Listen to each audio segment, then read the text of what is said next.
patología, ¿no?, del tracto intestinal es un tema prácticamente muy importante, especialmente en los pacientes postquirúrgicos abdominales, en los pacientes que están mucho tiempo hospitalizados en las áreas de medicina interna, en los pacientes ancianos que tienen muchas comorbilidades, entre esos pacientes con Parkinson, son los que prácticamente sufren de este padecimiento, y pues donde el sistema nervioso autónomo, especialmente la inervación del nervio vago y los neurotransmisores, tienen una función muy importante a nivel de lo que son los plexos mientéricos y de Auerbach, ¿no? ¿Se acuerdan que habíamos hablado de todo eso en los suplementos, ¿no? Pues nos roba lo que es los fármacos del estreñimiento. ¿Ya? Para empezar, el estreñimiento, ¿cómo se le define? El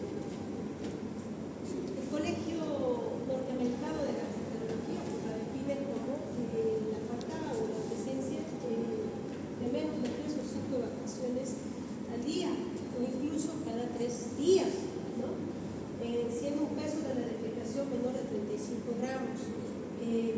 Al valorar esto, no solamente hay que tomar en cuenta la frecuencia de las evacuaciones, también las características de las evacuaciones, ¿no? Hay algunos que usan con lo que es el síndrome de realimentación, por ejemplo, en las evacuaciones prácticamente tienen un mal síndrome de mala absorción y prácticamente se observan todo estructuras alimentarias, digamos, que no son fácilmente digeribles. Entonces, el objetivo para determinar, pues esa es la causa, ¿no? Como les decía, una de las causas, por ejemplo, son los pacientes que presentan alteraciones del y de la sustancia negra, es decir, los pacientes con Parkinson. Los pacientes con Parkinson prácticamente tienen alteraciones, trastornos para la deglución, trastornos para la digestión, tienen alteraciones para la defecación. Bueno, quienes también se encuentran aquí, los pacientes que presentan el síndrome de colon irritable, digamos. Entonces, los fármacos que ayudan aquí pues se llaman los laxantes y los catárticos. Los laxantes se van a clasificar en sustancias, uno, incrementadoras de la masa intestinal. Como les decía, pues no es lo mismo, ¿no? Las evacuaciones, hay evacuaciones líquidas. Si va a haber evacuaciones líquidas, pues vas a mejorar la consistencia de la masa. En este caso, pues le darás al paciente más alimentaciones formadoras de masa, le darás más laxantes a los pacientes, agentes osmóticos. Por ejemplo, los agentes osmóticos, un claro ejemplo es el bisapodilo. El bisapodilo, su principal efecto se los usa en los pacientes para la programación de estudios colonoscópicos, para que el gastro gastroenterólogo haga una colonoscopia óptima, necesita que el colon se limpie, ¿no? Entonces, el bisapodilo tiene un efecto inmediato entre los 15 a 60 minutos, dependiendo qué presentación uses. Hay comprimidos, que es la de 5 miligramos, y la otra que es la preparación en supositorios, por ejemplo.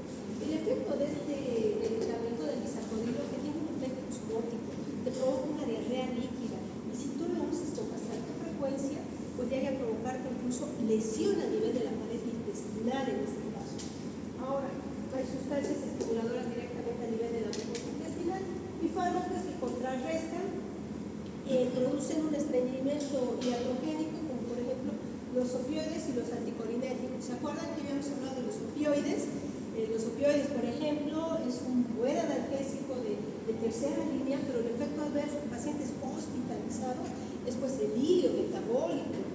El ilirio, pues si tú no lo detectas, puede llevar a complicaciones graves en los pacientes, especialmente en los pacientes mayores de 60, 70 años. En estos pacientes solamente inician como un ilirio metabólico, y si tú no descartas eso, no vacías la materia fecal, pues termina en oclusión intestinal y estos pacientes terminan operándose. Y si tú lo detectas, pueden incluso llegar hasta una perforación intestinal.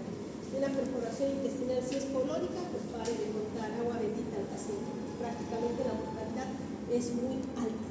No es lo mismo una perforación de intestino delgado a una perforación de colon. La de colon tiene alta mortalidad. No importa cuántas veces el cirujano entre a limpiar, lo deje en una laparotomía contenida. ¿Saben qué es la laparotomía contenida? ¿Qué es? Es un colon de Bogotá. Exactamente, doctor.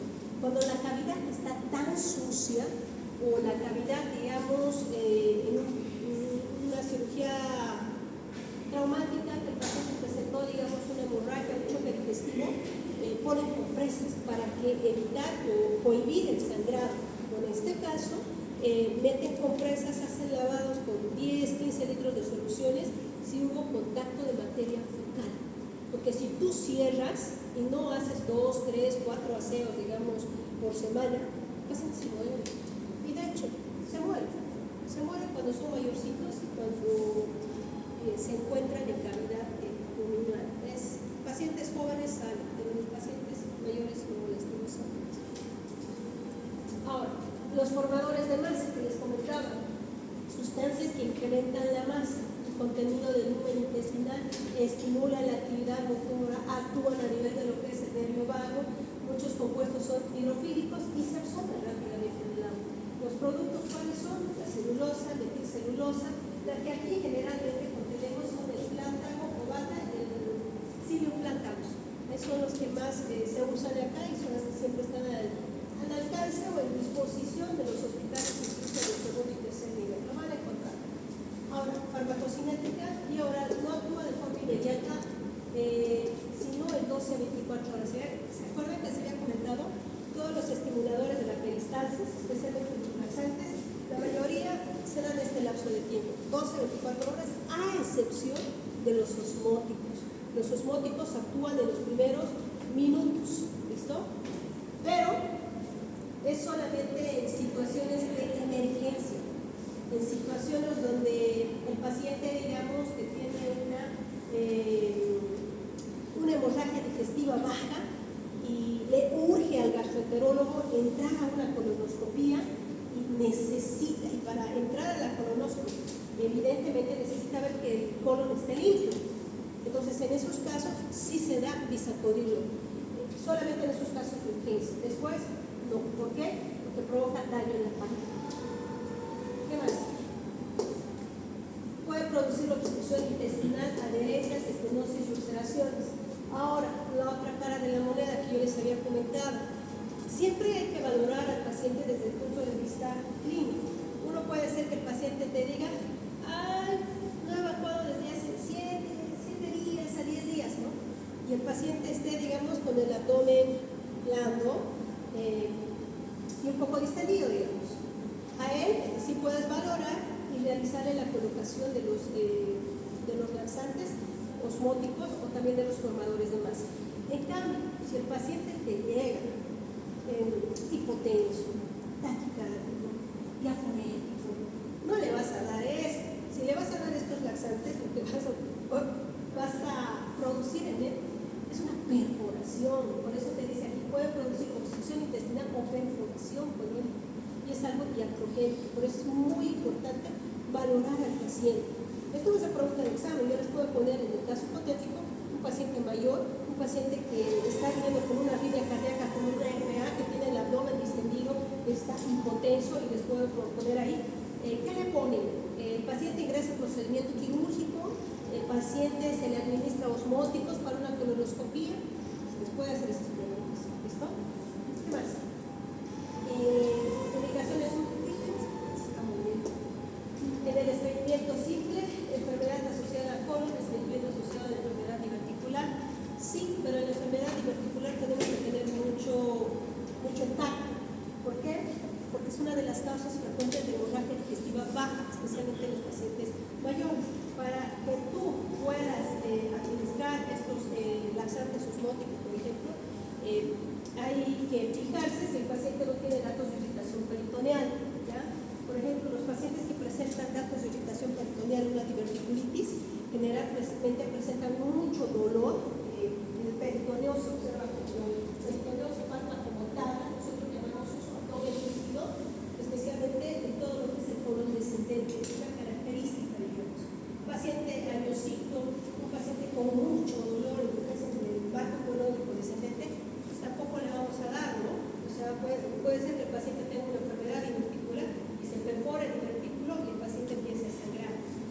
entonces aguas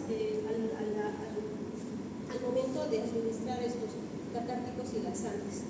Ahora, suavizantes o lubricantes, sí, ¿a qué paciente no le va a gustar que le pongan un lubricante? Especialmente en el momento de hacer incluso el tacto dental de los pacientes.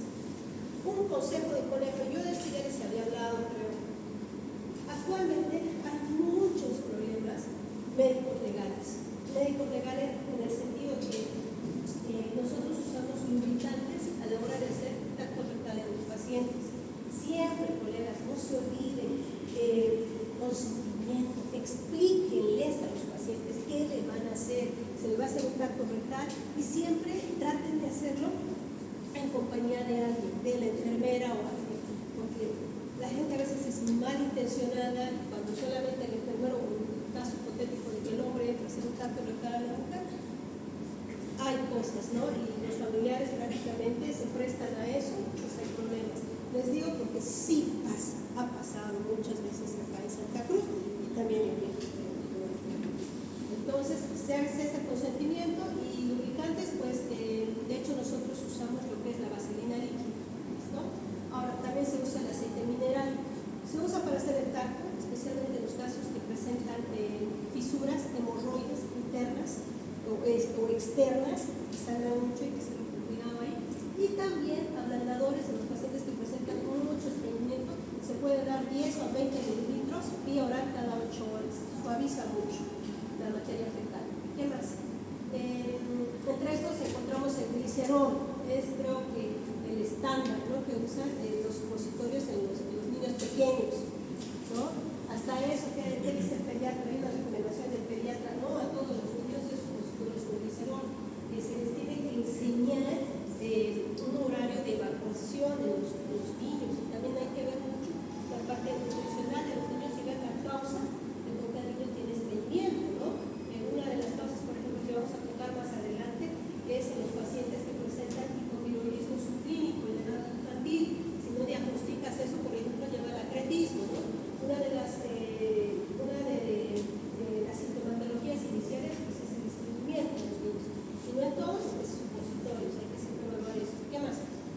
Indicaciones: la enfermedad intestinal asociada, las fisuras anales que ya les había dicho, hemorroides, pacientes con dolor a la defecación tras el estreñimiento. En las hemorroides, especialmente en las de grado 4, las que ya se observan exteriorizadas, no se recomienda realizar tacto. ¿Por qué? Porque puedes romper los paquetes vasculares ahí. Romper los paquetes vasculares o no eres lo suficientemente cuidadoso al realizar el tacto anal en el paciente, pues termina sangrando el paciente. Laxantes osmóticos, compuestos que se absorben pobremente en el intestino, actúan de forma osmótica, lo que ya habíamos comentado, el caso del sanpetrilo o el isopodilo, lo de alto contenido de agua favorece a su avance y a la rápida eliminación. Entre estas, pues, se encuentran los compuestos que tienen sales de magnesio, sodio, fosfatos, citratos, carbonatos, sulfatos. Esto solamente para conocimiento, no os voy a comentar mucho de eso, ¿ya? ¿Qué más? Los derivados azucarados, esta sí, la lactulosa. La lactulosa sí nos ayuda. La dosis, la lactulosa viene en una presentación de suspensión. Generalmente la dosis que se puede dar es hasta 10 mililitros o 20 mililitros o 30 mililitros vía oral, dependiendo de la situación clínica del paciente. En situaciones donde el paciente no pueda comprarse el supositorio, porque lastimosamente no todos los hospitales hay supositorio, hay un supositorio que se llama Enevita, no sé si han escuchado. El Enevita, por ejemplo, ya tiene una preparación de lactulosa, tiene una preparación, por ejemplo, de fosfatos, citratos, que administras al paciente y pues el efecto se observa en menos de 30 minutos. ¿Ya? La lactulosa, si no tuvieras dinero o el paciente es de escasos recursos, haces una preparación hechizo que nosotros llamamos. Entonces, ¿qué haces? Pones un frasco de lactulosa, que es una suspensión que viene de 100 mililitros, vacías y pones solución jaborosa.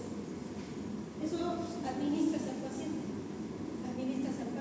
Pues el efecto es aproximadamente a los 30-40 minutos. Nosotros no hacemos eso cuando prácticamente no contamos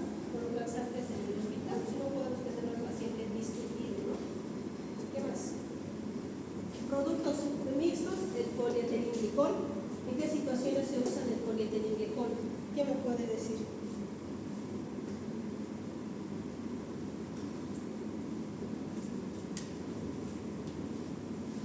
Pregunta de examen. ¿Quién me dice en qué caso se utiliza este catálogo? Las intoxicaciones. En las intoxicaciones, ¿ya? En las intoxicaciones, ya sea por cualquier ácido acético salicílico, metales pesados, como por ejemplo la bolsón, ¿qué gas? ¿Cómo se llama esto? Carbón activado, ¿no? Al dar carbón activado, si el paciente viene en tiempo de menos de 2 horas de lo esperado de la ingestión, también tienes que dar catárticos. Y el catártico de elección de las intoxicaciones es el polietilenglicol. Ahí está, en la lactulosa que les iba a comentar, ¿ya? De la lactulosa sí les voy a preguntar, ¿qué es lo que más tenemos acá? Estimulantes por contacto, su acción laxante se debe a la irritación directa de la mucosa o a la estimulación de los plexos nerviosos, actúa por inhibición de la absorción de electrolitos, entre estas que se encuentran, entonces, isacordilo, que ya les había hablado del isacordilo, ¿no? Especialmente se usa para la preparación de procedimientos diagnósticos, especialmente las colonoscopías. En situaciones de una hemorragia digestiva baja, posible, en situaciones, por ejemplo, de, qué sé yo, de pólipos, también nos sirve, y el aceite de racimo, que actúa también a nivel del intestino delgado. A la hora de que ustedes, digamos, vean un paciente con distensión abdominal, antecedentes de que el paciente presenta alteraciones en las evacuaciones, no se acuerdan con la cómo pídanle una radiografía. En la radiografía valoren si la impactación está en el intestino delgado o en el intestino grueso. Si el paciente está en el intestino delgado, no le van a dar catárticos. Pero si el paciente, la impactación se puede ser colon, obviamente que le van a dar catárticos, le darán osmóticos, ¿sí? Pero mucho depende. Si está en el intestino delgado, no se da nada. Pero el intestino grueso sí. Ahí está el bisacodilo, que ya habíamos hablado, se absorbe en escasa cantidad, se elimina por la orina, por la bilis. La mayor parte actúa a nivel del intestino grueso que les había comentado. La dosis, viene dosis en comprimidos de 5 a 10 miligramos y viene también, ¿cómo se llama esto? En supositorios. Obviamente la de comprimido dura 10 a 12 horas, es el mecanismo de cual cura. En cambio la del supositorio tiene un efecto inmediato de 30 minutos a 1 hora. Indicaciones para los estudios, preparaciones quirúrgicas. Si el paciente va a entrar, por ejemplo, a una colonoscopía, a una ileostomía, a una laparotomía exploradora, si se tiene que revisar. Principales indicaciones y formas de utilización de los laxantes están indicados: pacientes encamados, pacientes que llevan más de 10, 12 días con múltiples factores de riesgo cardiovascular, postrados en la cama. Un claro ejemplo, los pacientes con un evento vascular cerebral hemorrágico isquémico, secuelados, no se movilizan, niños. Pacientes que evitan la realización de fuertes esfuerzos defecatorios. ¿Quiénes? Los pacientes con IAM. ¿No les ha pasado alguna vez? ¿Vieron? Pacientes con IAM que van al baño, hacen esfuerzo defecatorio y se desmayan y los llevan, pues el paciente está impactado. En ellos también. Por ejemplo, nosotros en los pacientes postquirúrgicos inmediatos, pues, que entran a una intervencionismo coronario, no se los levanta, no se les realiza terapia de rehabilitación coronaria,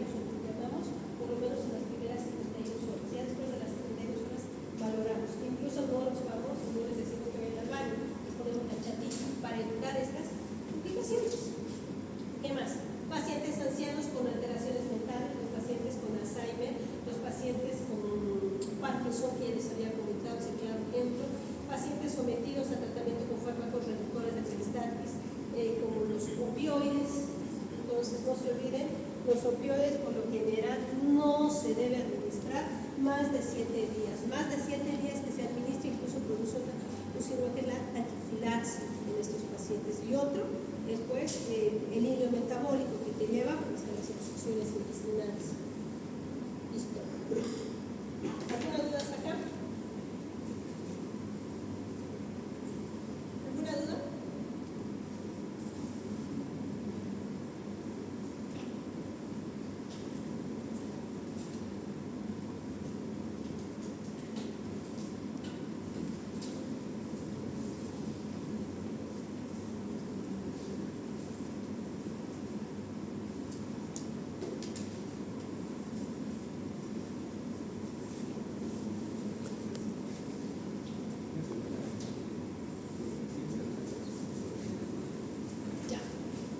Entonces vamos a ingresar al módulo de endocrinología.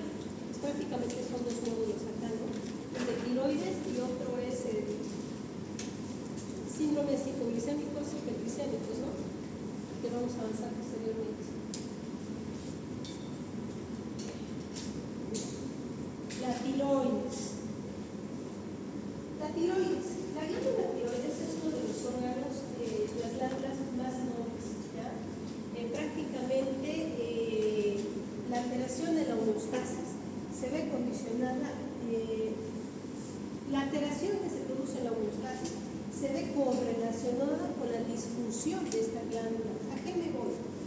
Que prácticamente todo está engranado. En los procesos sépticos, un ejemplo, una alteración entre la demanda y el consumo está relacionado con la glándula tiroides.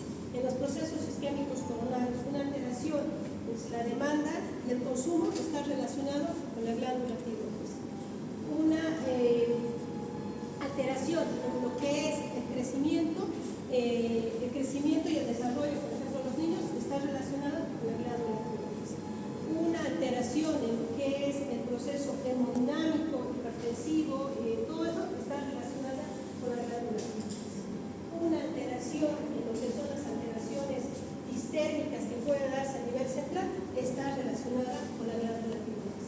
¿Se dan cuenta? Entonces es prácticamente una glándula de mucha importancia. Esta glándula pues tiene una forma de H, tiene una forma de mariposa, está formada por dos glándulas, está formada por un hígado.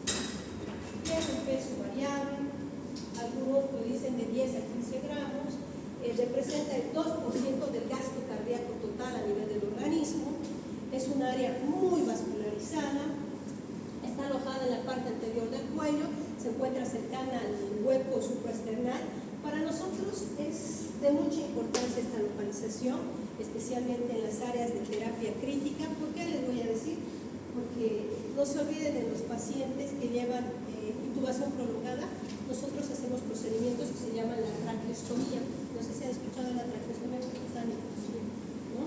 Entonces, nosotros, por ejemplo, si no tenemos el debido cuidado al realizar la incisión, podemos prácticamente lesionar y llevarnos la glándula tiroides, que muchas veces ha pasado.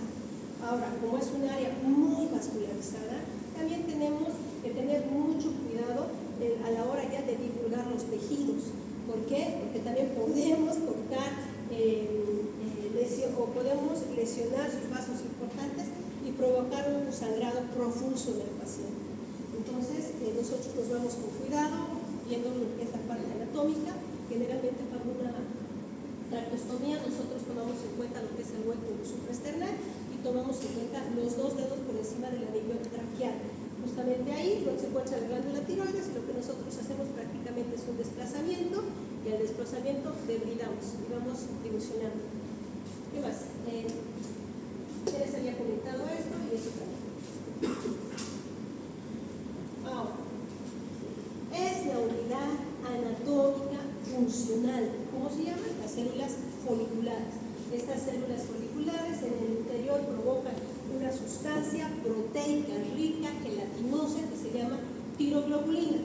Esta es la unidad funcional, que va a estar formada por la membrana basal, la membrana apical. Aquí es donde se acumula lo que es la tiroglobulina. La tiroglobulina a nosotros nos sirve como hisopo ¿Por qué podría decir como un hisopo? Especialmente los pacientes que presentan cáncer, por ejemplo, una carcinoma papilar de tiroides. Cuando se le quita toda la tiroides al paciente, se supone que estos pacientes tienen que estar en una fase hipotiroidea. Y nosotros indirectamente hacemos el rastreo porque solicitamos pruebas serológicas de tiroglobulina. Si hay células tiroideas y tú hiciste una tiroidectomía total, no tendría por qué sintetizarse la tiroglobulina. Entonces nos ayuda también como un análisis de gabinete de laboratorio. ¿Ya? ¿Qué más? Ya. Los folículos tiroideos van a estar separados por tejido conectivo. Entonces, si yo en el examen oral les pregunto, ¿cuál es la unidad anatómica funcional del tiroides? ¿Qué me van a decir? Células moleculares. Y el contenido proteico formado en la célula folicular, ¿cuál es? La tiroglobulina. Así quiero que me respondan en el examen oral. Ya, entonces, como ya les habíamos dicho, la tiroides está relacionada con todo. Nosotros, por ejemplo, cuando tenemos un paciente con choque séptico, refractario, está con vasopresina, noradrenalina, está a dosis tope, está con hidrocortisona, ya no sabemos más qué darle, les damos levotiroxina. ¿Por qué? Porque estos pacientes hacen una situación de hipotiroidismo. Y con la levotiroxina, como arte de magia, va regularizándose todo. Va mejorando la presión arterial, el paciente deja de hacer fiebre, el paciente va mejorando la frecuencia cardíaca. Entonces, si se dan cuenta, está relacionada con todo las funciones de la hormona tiroidea. ¿Qué más? Las dos hormonas tiroideas de importancia son dos, la T4 y la T3. La T4 es la tiro. ¿Cómo se llama la T4? Tiroxina o tetrayodotironina. ¿Cómo se llama la T4 y cómo se llama la T3? Tetrayodotironina. Tiroglobulina, sí, es la tiroglobulina. Una es la tetrayodotironina y la triyodotironina. Y la T3 es la triyodotironina. Sí, esto me estoy equivocando. Perdón. Es la tetrayodotironina. Sí, exactamente. Tiroxina. ¿Qué más? Ya, entonces, estas dos glándulas, para poder sintetizarse, necesitan de yodo, ¿no? La T4 está compuesta de 4 moléculas de yodo, mientras que la T3 está compuesta solamente de 3 moléculas, ¿ya? La diferencia entre estas, la T3 va a ser 5 veces mayor que la T4, ¿ya? Su vida media va a ser de 24 horas. Y la T4 es menos activa y su vida media es de 7 días. Entonces, si yo les pregunto, ¿la T3 o la T4 es la forma activa? T4. Si te digo que la T4 tiene una vida de 7 días y la T3 tiene una vida de menos de 24 horas, T3. ¿cuál es la forma activa? T3. La T3. ¿Ya? ¿Qué más? El proceso de la formación de lo que es las hormonas tiroideas se produce de lo que son las células foliculares, se produce mediante varias reacciones enzimáticas, que ahorita les voy a mostrar un esquema, entre las cuales interviene la desiodoridasa tipo 1. Esta desiodoridasa tipo 1, las enzimas que intervienen en la formación de la glándula tiroides, no se encuentran a nivel de todos los organismos, solamente se encuentran a nivel de la tiroides, del hígado y del riñón, ¿ya? Tiene una afinidad relativamente baja para la producción de T4. En cambio, la desiodoridasa tipo 2, estas se producen a nivel central, se produce a nivel de lo que es el hipotálamo, la hipófisis, el mesencéfalo, y esta también se localiza en lo que es la grasa padre. La presencia de desiodoridasa tipo 2 permite regular más la concentración del T3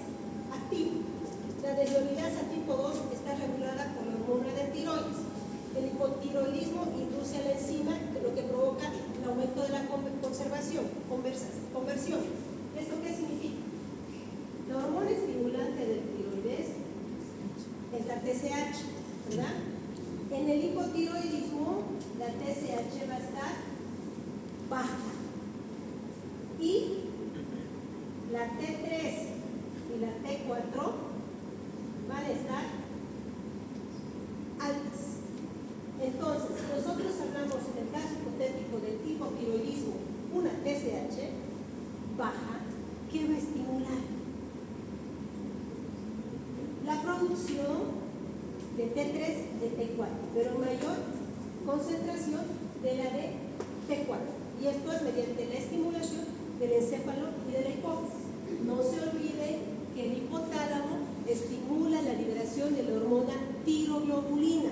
La hormona tiroglobulina va a actuar a nivel de lo que es la parte anterior de la hipófisis y va a provocar la liberación del TSH. Este TSH va a ir a funcionar a nivel de lo que es específicamente la glándula tiroides. ¿Ya? La D-ionidasa o 3 va a inactivar la T3 y la T4, que es la fuente más importante de la T3 inversa. La T3 inversa es la forma inactiva y la T3 reversa es la forma activa. ¿Listo? Aquí está.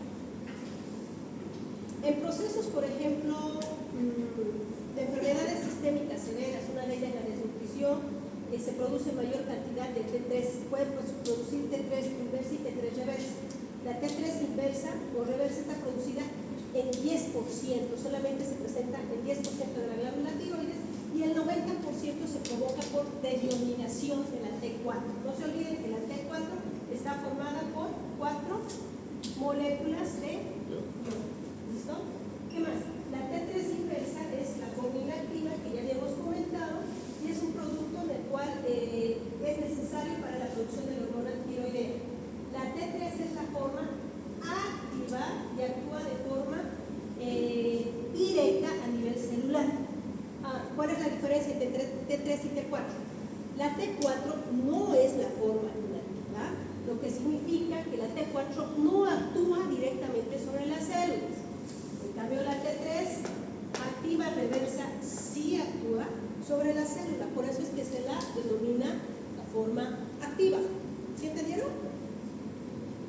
T3 reversa activa. T4 no es la activa porque no actúa directamente sobre las células. Necesita un proceso de desyodación para poder actuar sobre la célula. El ejemplo que dio no es de hipertiroidismo. ¿Este? Sí, no es porque en el hipotiroidismo la TSH está aumentada y el T3 y T4 está ahorita les voy a enseñar una fórmula. Sí. La fórmula es esta. Nada, aquí los voy a enseñar. Ya. Para el diagnóstico de la tiroides se realiza un primer paso. El primer paso es solicitar los niveles séricos de la TSH. ¿Ya? En una situación de un hipotiroidismo,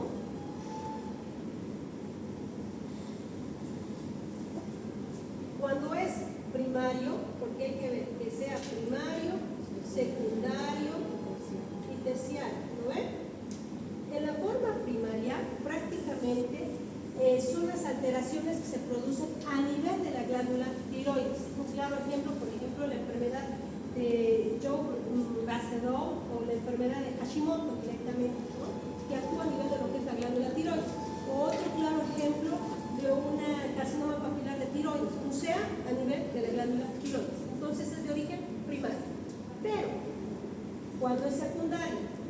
Secundario es cuando se produce la alteración a nivel de lo que es la parte anterior de lo que es la hipófisis. Si se va a alterar la hipófisis, no se va a provocar la liberación de TSH. Y como no se provoca la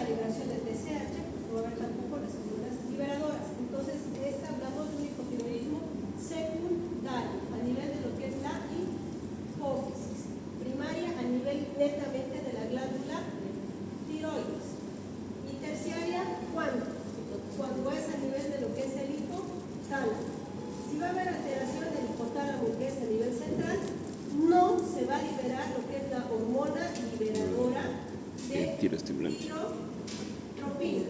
¿Correcto o no correcto? Entonces, cuando es a nivel primario, esto es pregunta de examen, la glándula tiroides afectada. Secundario, a nivel de lo que es la hipófisis, segmento anterior. Terciario, a nivel de lo que es el hipotálamo.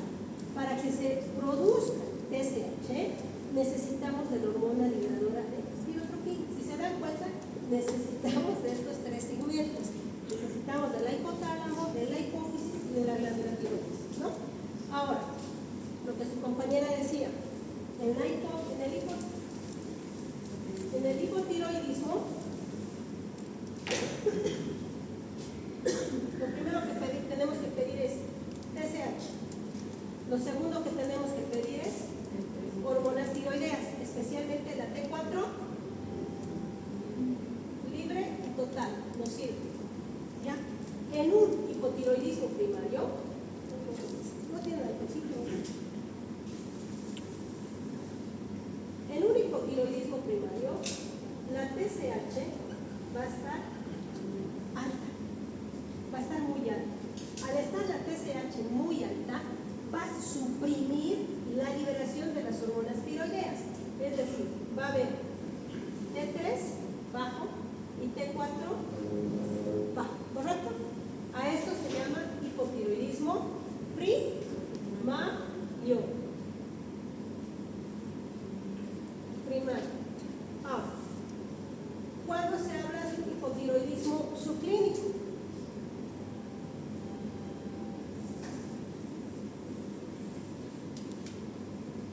El hipotiroidismo subclínico es cuando la TSH está alta y la T3 y T4 están normales. ¿Listo?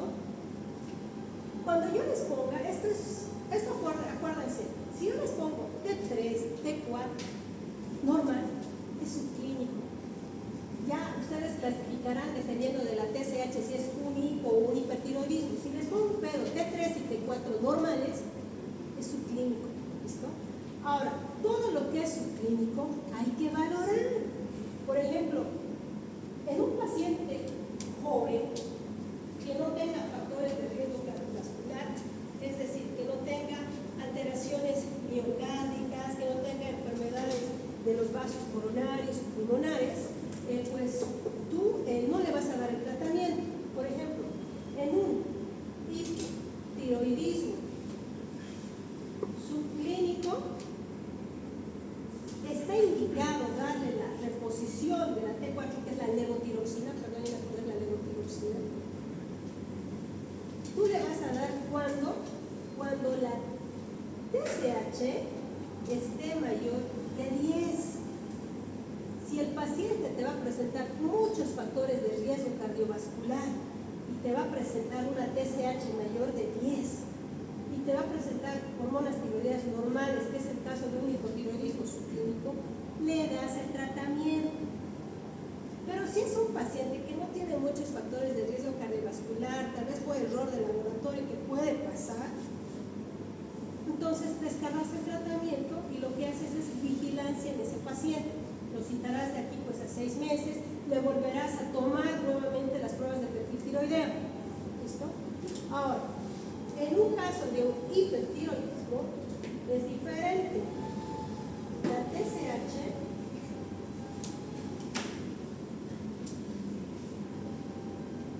La TSH va a estar baja y la T3 y T4 van a estar altas. Este es el caso de un hipertiroidismo primario. Ahora, ¿cuándo es subclínico? ¿Cómo tendría que estar las pruebas de perfil tiroideo para hablar de un subclínico? De un hipertiroidismo subclínico.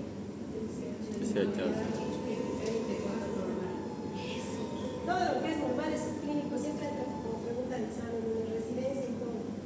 Entonces, T3 y T4 normal. ¿Cuándo se da tratamiento de un hipertiroidismo subclínico? Si el valor de la TSH va a ser menor a 0.01 microgramos decilitro. si va a tener este valor y el paciente va a tener factores de riesgo cardiovascular, si das. Si el paciente no tiene ningún factor de riesgo cardiovascular, le solicitas de aquí a 4 a 6 meses nuevamente laboratorios de perfil tiroideo, irás vigilando. No todo se maneja. Ahora, en el caso hipotético, por ejemplo, nosotros en la UTI, cuando el paciente, por ejemplo, está haciendo un choque séptico refractario, no podemos detectar los vasoactivos, siempre está hipotenso, le solicitamos policultivos y todos los cultivos salen negativos, pero la presión arterial sigue baja. Lo que nosotros tomamos es perfil tiroideo y muchas veces nos llevamos la sorpresa de que el paciente era hipotiroideo. El paciente era hipotiroideo o está cursando con un hipotiroidismo subclínico. En este caso, el paciente en UTI con muchos factores de riesgo, obviamente que le damos la corrección, les damos la levotiroxina en el caso de un hipotiroidismo y le damos el metimazol en caso de un hipertiroidismo subclínico. Entonces, ustedes tienen que valorar mucho los factores de riesgo para dar el tratamiento en pacientes con etiología subclínica, no en todos. Pregunta de examen. Voy a dar en los casos de un hipotiroidismo subclínico si la TSH está mayor de 10 y en los casos de un hipertiroidismo subclínico si la TSH está menor a 0.01 microgramos mililitro y cilindro. ¿Sí me han entendido, verdad, esa parte? Ahora, la formación de las hormonas de tiroides se produce por 3 pasos. Uno es la captación de yodo, oxidación de yodo y el acoplamiento, y el otro es la secreción. Entonces, habíamos dicho que el yodo es el elemento más importante para la producción de las hormonas tiroideas, ¿no? El yodo de preferencia se encuentra pues en los alimentos de mar, ¿no? En los pescados, mariscos, en el pan. El recubrimiento o el requerimiento de yodo, por ejemplo, en un individuo normal es de 150 microgramos. En la paciente embarazada sube a 200 microgramos. ¿Listo? Si nosotros no tenemos yodo, nuestro organismo tiene depósito. Ese depósito nos sirve alrededor de 2 meses. Entonces, sí tenemos suplemento o depósitos de yodo en el organismo. Ahora, el contenido de las glándulas tiroideas es 100 veces mayor a la cantidad necesaria para la producción diaria de la hormona. El yodo va a entrar por el tracto digestivo y se va a reabsorber en mayor cantidad a nivel de lo que son el intestino delgado, especialmente a nivel del duodeno. Se absorbe y va a penetrar a lo que es la circulación. Bueno, aquí penetra el sodio en el proceso de captación, se inicia la yodificación, en la cual en la yodificación estas hormonas van a ser liberadas, la T3 y la T4 van a liberarse hacia la circulación de la sangre y el MIC y el DIP, que son las moléculas en proceso, van a desyodificarse mediante unas enzimas que son las enzimas lisosomales, que se encuentran en mayor cantidad en las glándulas tiroides, y de estas recién van a entrar a un proceso de reciclaje. Lo que quiero decirles es que las glándulas tiroideas no echan a perder yodo. Entonces, si hay moléculas de yodo que se forman de más, entran a un proceso de reciclaje. ¿Listo? ¿Qué más? El acoplamiento de yodo, este proceso se realiza dentro de la misma molécula de la tiroglobulina. ¿Se acuerdan que habíamos hablado? Que las células foliculares tienen en su interior una gran cantidad de proteínas, que es la tiroglobulina del centro, que incluso por la tiroperoxidasa, esta se une a 2 moléculas más para formar lo que es el T4. ¿Listo? Ahora, esto es muy importante porque a nivel de la tiroglobulina existe la enzima tiroperoxidasa. La mayor cantidad de los fármacos antitiroideos, de las tionamidas, actúan inhibiendo lo que es la tiroperoxidasa, es decir, a nivel de lo que es la sustancia coloidal, que es la tiroglobulina. Ahora, el proceso de secreción. La secreción de la hormona tiroidea se va a controlar por la TSH, ya vieron por qué, ¿verdad? Niveles de TSH bajos que llevan a un hipertiroidismo, o niveles de TSH bajo va a estimular y va a llevar a la producción de T3 a T4 libre, lo cual va a llevar a un hipertiroidismo. Niveles altos de TSH, se suprime la liberación de la hormona eliminadora de tiroglobulina y empieza la producción de T3 a T4. A eso se refiere. ¿Qué más?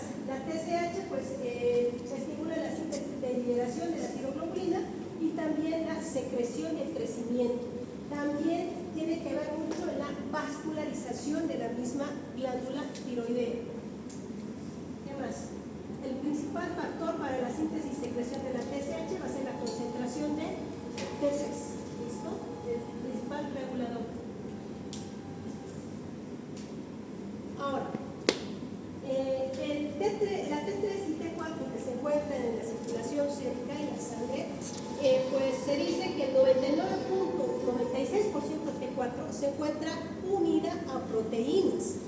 Y es decir, que una forma de 0.04 se va a encontrar libre en la circulación. Lo mismo ocurre con la T3. La T3, una vez liberada después del proceso de desyodación que se produce en las células folliculares, el 99.3% se va a unir a una proteína fijadora de tiroglobulina, o la hormona tiroidea. Se va a unir también a la albúmina y la prealbúmina. Y solamente un segmento del 0.7% va a estar de forma libre en la circulación. Prácticamente es un valor muy pequeño, ¿no?, de la T4 y de la T3 de forma libre en la circulación. Ahora, el hipotálamo, la hipófisis, las proteínas transportadoras de la hormona tiroidea también sufren este proceso de conversión enzimática. Se produce en el hígado, en el riñón y también se produce a nivel de lo que es el encéfalo, la conversión de esta desyodación. Ahora, pasando entonces a lo que es ahora el hipotiroidismo. Antes, ¿cuántos pasos hay para la formación de las hormonas tiroideas? También vas a preguntar examen. ¿Cuántas fases sufre la glándula tiroidea para poder producir la hormona T3 y T4?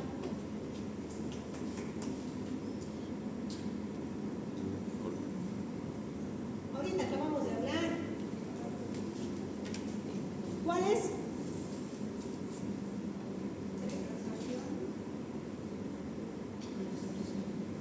¿Qué más?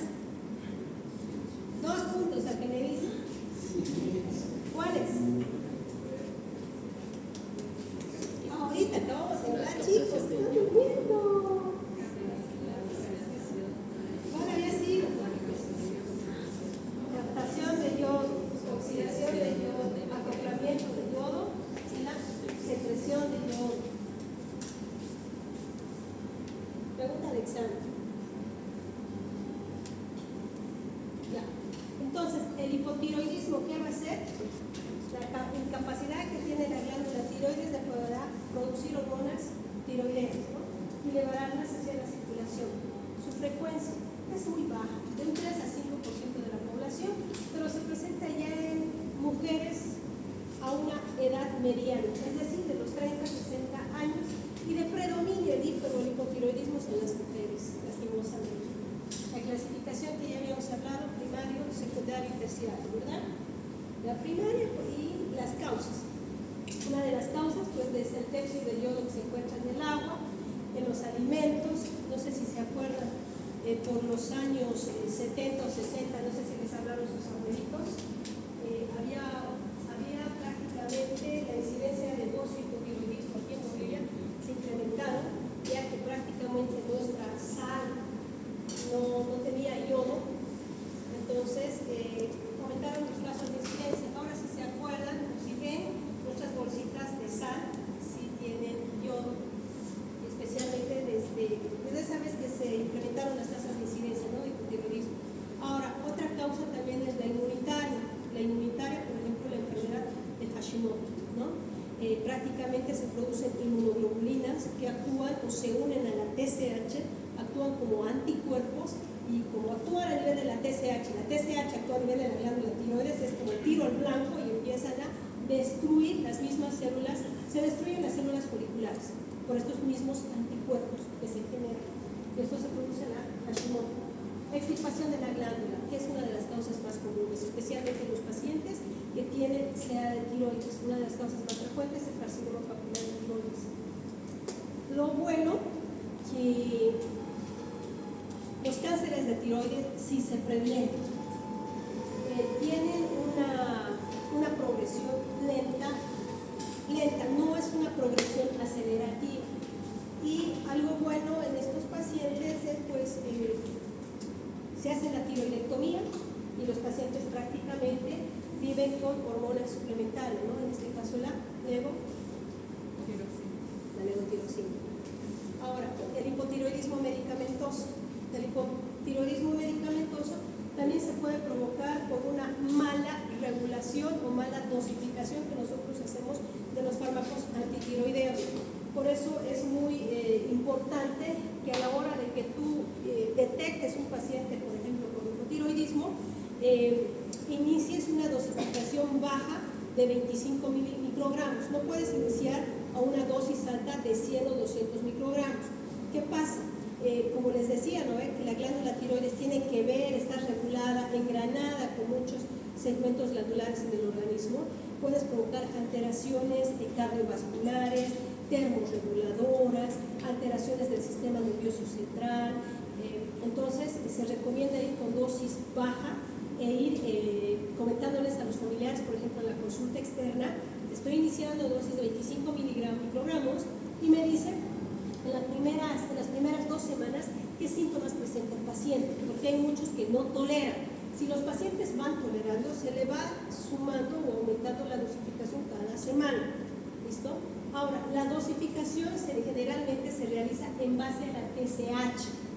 En el caso del hipotiroidismo, si yo, por ejemplo, voy a encontrar una TSH prácticamente muy suprimida, le daré una dosis de 50 o 100 microgramos y iré viendo que en las próximas semanas los niveles de TSH me suban un poquito más. ¿Listo? ¿Qué más? Por ejemplo, en los pacientes que presentan SEA de tiroides, el objetivo es suprimir. Mejor si a los pacientes los llevas a un hipotiroidismo severo. ¿Por qué? Porque si se dan cuenta, se erradica todo lo que es la glándula tiroides, ¿no?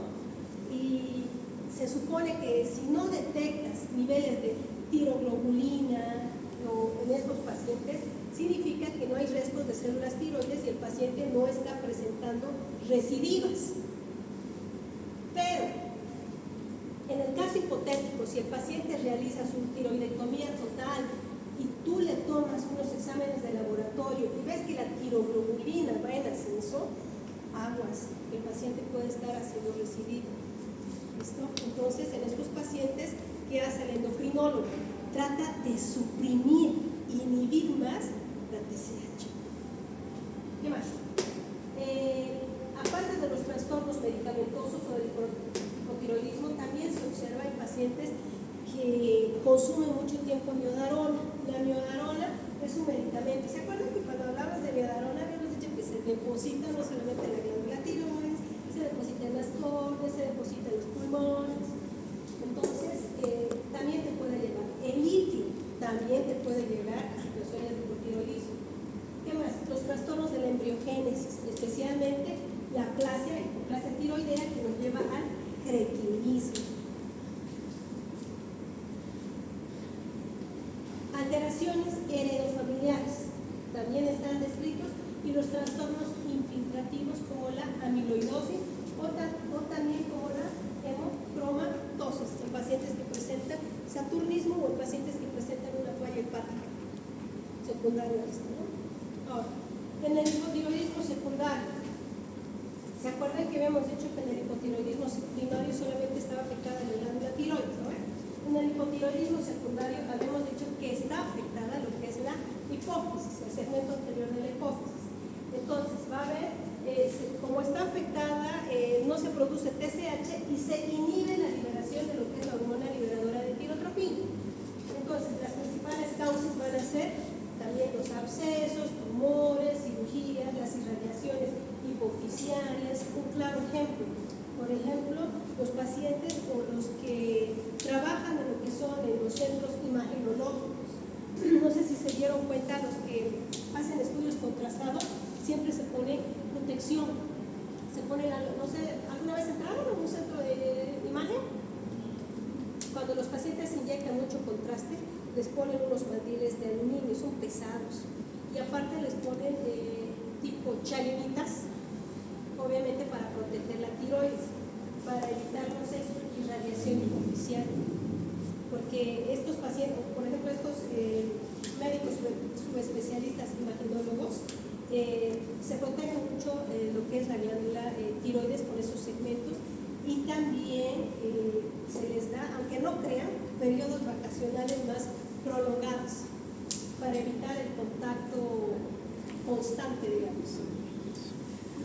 Sí, eso es verdad. Yo la verdad, cuando estaba allá en México, me acuerdo que los que entraban a cateterismo, porque entran un chingo de contrastes, se meten, y los que entraban a estudios contrastados, los imagenólogos sacaban periodos vacacionales hasta de 2 meses. Y yo decía, ¿por qué tanto? Y los otros especialistas, no, hasta que se averigüen, pues. Y ahí me dice un imagenólogo, ¿tú vas a querer irradiarte diariamente? No, pues no mames, doctora. Pero eso es lo que me comentó el doctor. Y me dice, no, es por eso, por las irradiaciones superficiales. Nosotros no podemos estar constantemente. De hecho, ellos tienen les toman como niveles secos para detectar hisopos en ellos, para ir viendo los niveles de radiación que tienen. Eso es algo muy interesante de esto.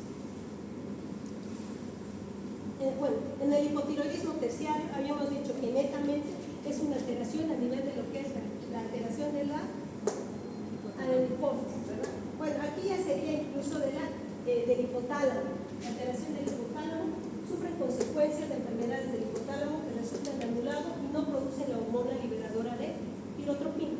Si no se produce la hormona liberadora de tirotropina, menos se va a producir la TSH. Si no se produce la TSH, menos se va a producir la T3, T4 a nivel de la glándula tiroides, ¿no? Y va a llevar al déficit de las hormonas al final. Entonces, ¿qué provoca el déficit de la hormona tiroidea? El decaimiento general de las funciones del organismo. ¿Ya? Actúa a nivel de todo, actúa a nivel del sistema hemodinámico, actúa a nivel del sistema nutricional, actúa a nivel de lo que sea la formación de los neurotransmisores, actúa a nivel del sistema nervioso central.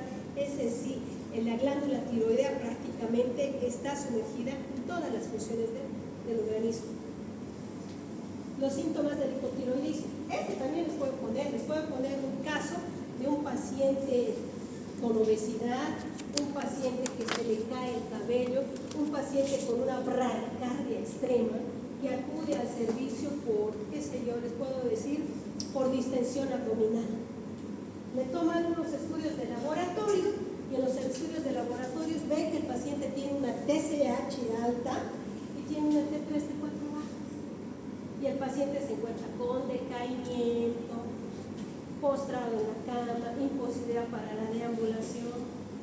A estos pacientes hipotiroideos, tú le das la levotiroxina y automáticamente es como si recargaran las pilas.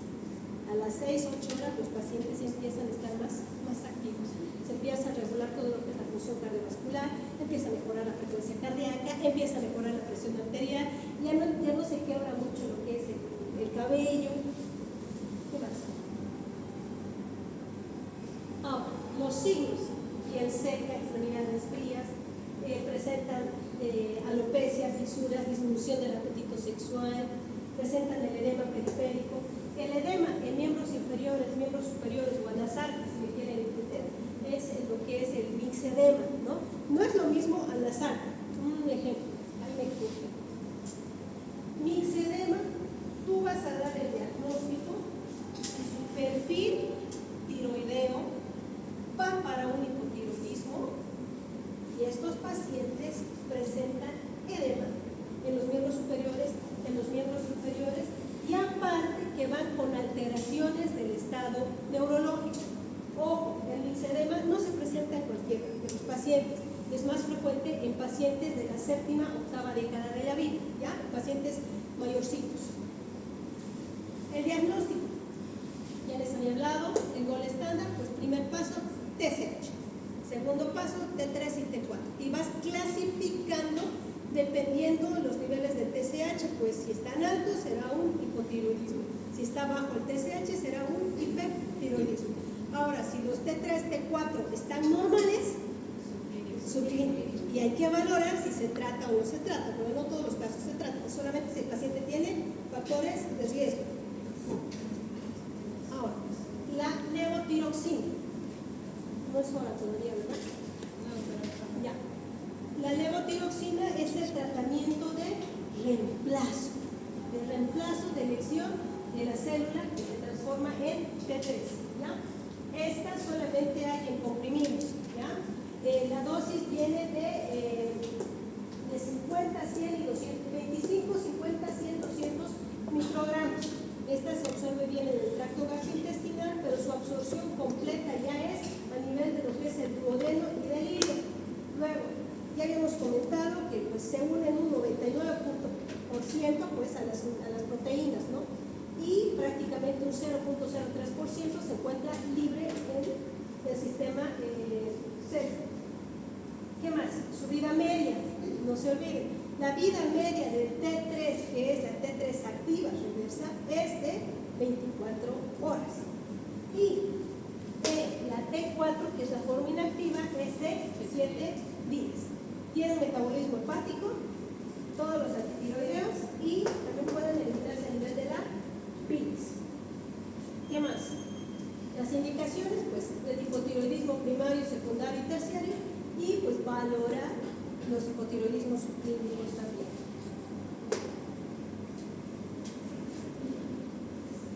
Reacciones adversas. Los efectos colaterales son raros, ¿ya?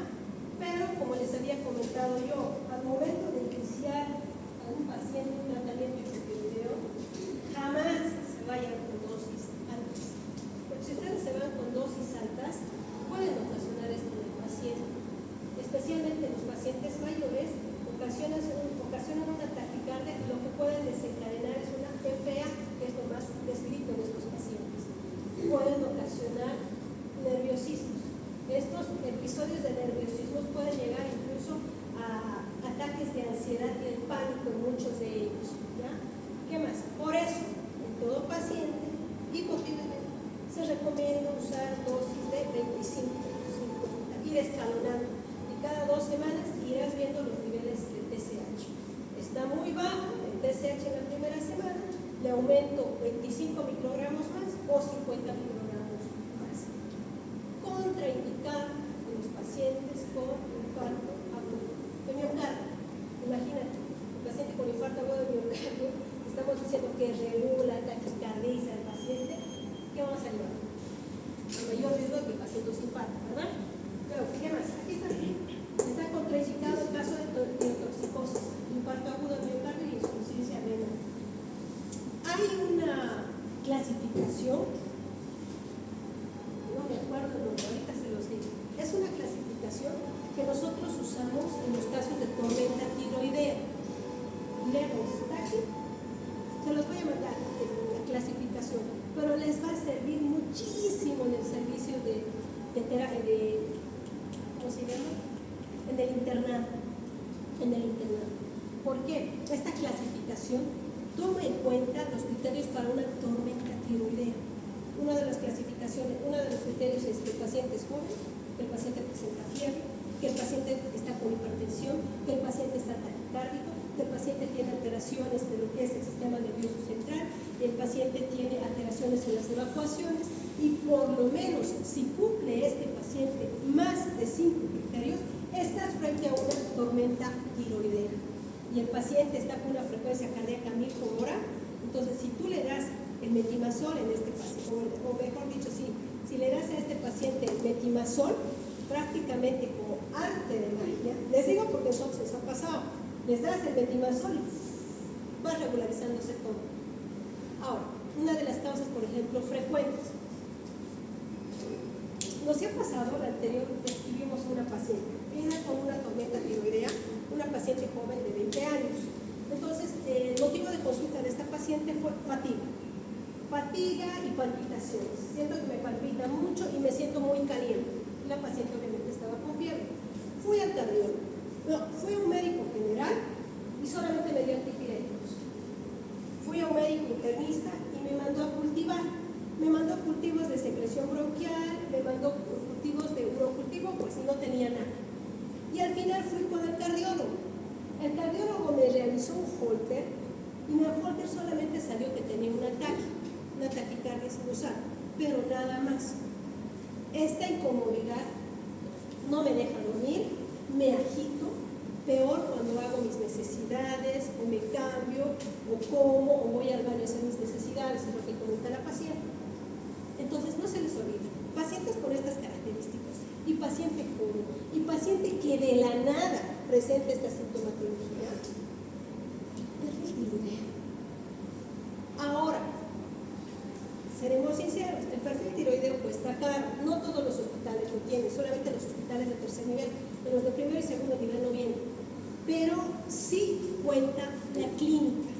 Si tú presentas criterios clínicos, les voy a mostrar ese scores que les decía, y suma más de 5 puntos, denle metimazol.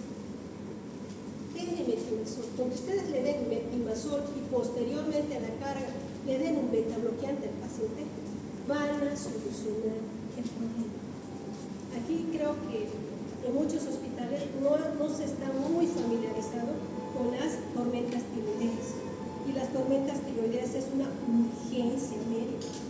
Si no solucionas en tiempo y forma, esto puede llevar a la mortalidad de los pacientes. Ya. El hipertiroidismo ocurre como resultado de un exceso de la función tiroidea. Nuestra glándula tiroidea está hiperactiva. Desarrolla cuando las glándulas tiroideas producen demasiada cantidad de hormonas T3 y T4. Las causas más frecuentes, la enfermedad de Graves, los nódulos tóxicos y multitóxicos también que se llegan a presentar en pacientes mayores de la quinta, sexta década de la vida. Tiroiditis, como la de Hashimoto, también se lleva.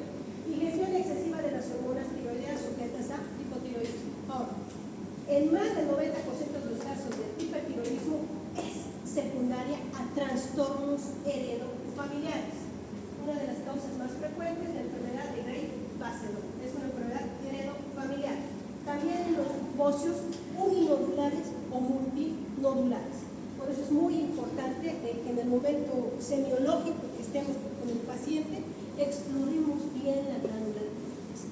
Si nosotros vemos que la glándula tiroides, qué sé yo, tiene, porque les estoy diciendo que tiene forma de H, una forma de mariposita, es chiquitita, y si yo veo que pues esta glándula está muy grande, está muy dura, tiene bordes muy irregulares, le van a hacer gran favor al familiar o al paciente solicitando una ecografía.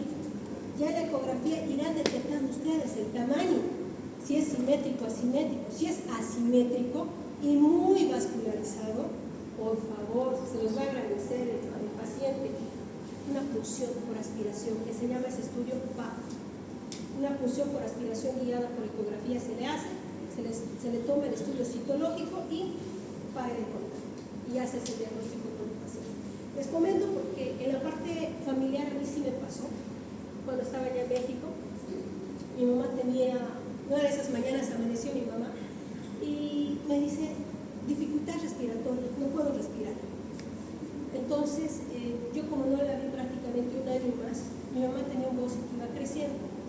Entonces, va a su médico de la caja y le dicen que es adenomas.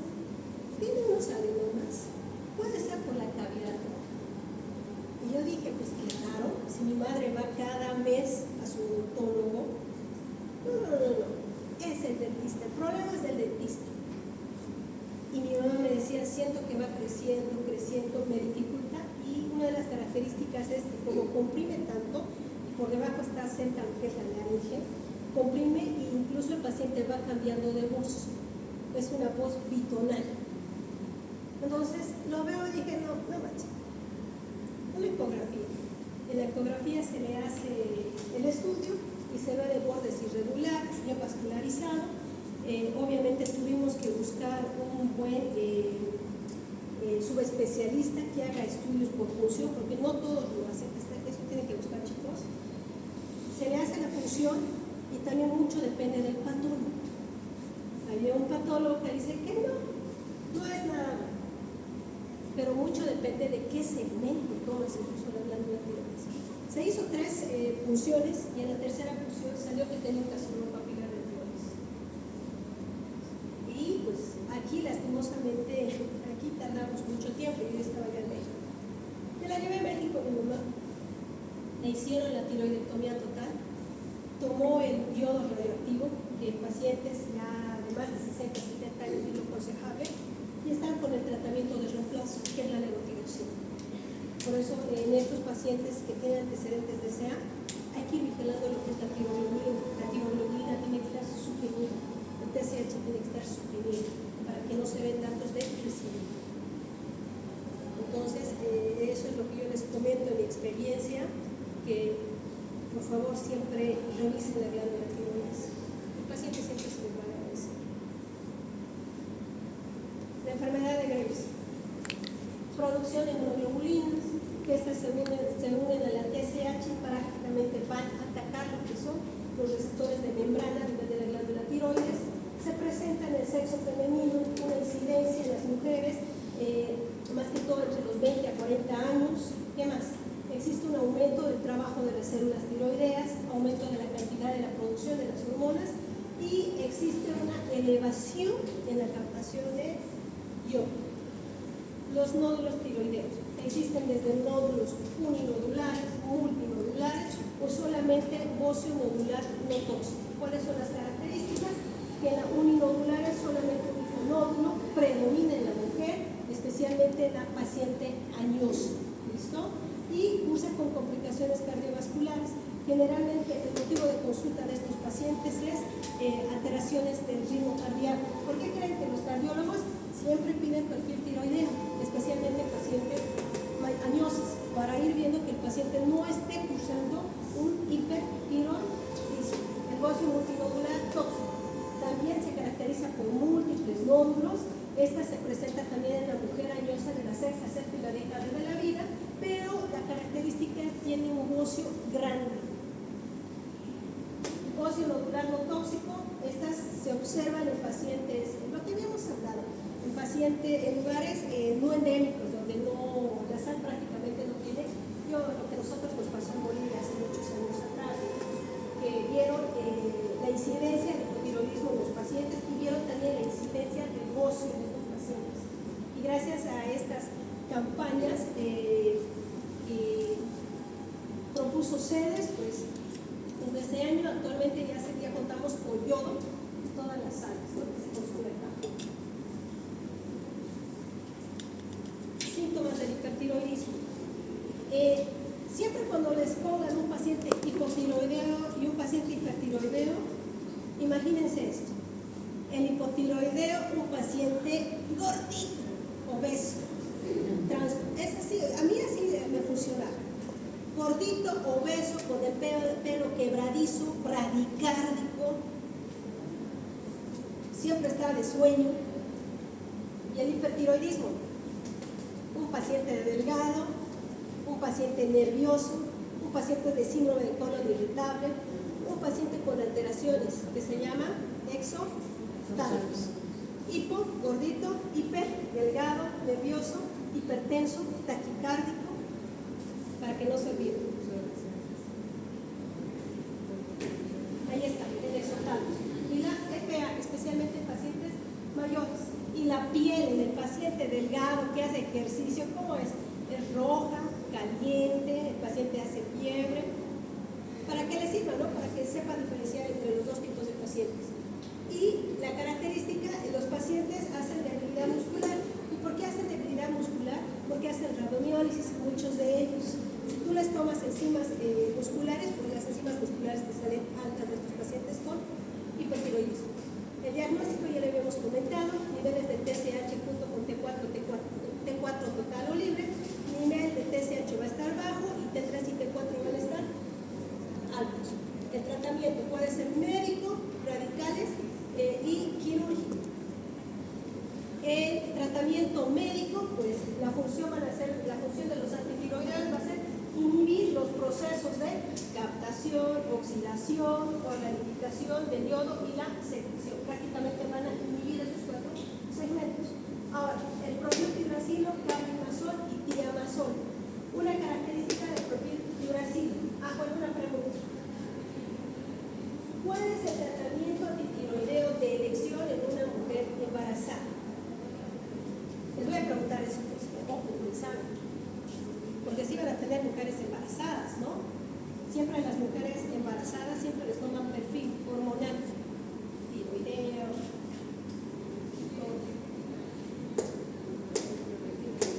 Propil-Uracil. El efecto es más corto que el metimazol y el carbimazol. El Propil-Uracil es de elección en las mujeres embarazadas, especialmente entre la segundo y tercer trimestre. Ahora, tionamidas, utilizadas con mayor regularidad en el tratamiento de hipertiroidismo, el diamazol, el propil-uracilo, son las más usadas. Es 10 veces más activo el diamazol, porque tiene un efecto de depósito más prolongado que el propil-uracil. Ambos se administran por vía oral, ¿listo? Ambos se van a absorber en el tubo digestivo, pero no en la totalidad. La mayoría se absorbe a nivel de lo que es el hígado, ¿cómo se llama este sitio? No todos se absorben en el intestino delgado y en el intestino grueso. La mayoría se absorbe en el primer segmento y segundo segmento del intestino delgado. Atraviesan la barrera hematoencefálica lastimosamente, y también estas se excretan también por la leche materna, especialmente el metimazol o el diamazol también. Entonces, al excretarse o eliminarse por la leche materna, hace al diamazol contraindicado en el embarazo. ¿Listo? Ahora, las indicaciones en el control del hipertiroidismo antes de la cirugía de glándula. Estos pacientes con hipertiroidismo, también muchos de ellos que presentan refractariedad al tratamiento antitiroideo y son sometidos a yodo radioactivo, algunos de ellos, y algunos también no mejoran con el yodo radioactivo. Entonces, ¿por qué optan por la extirpación quirúrgica? Pero antes de la extirpación quirúrgica, para que estos pacientes no realicen una tormenta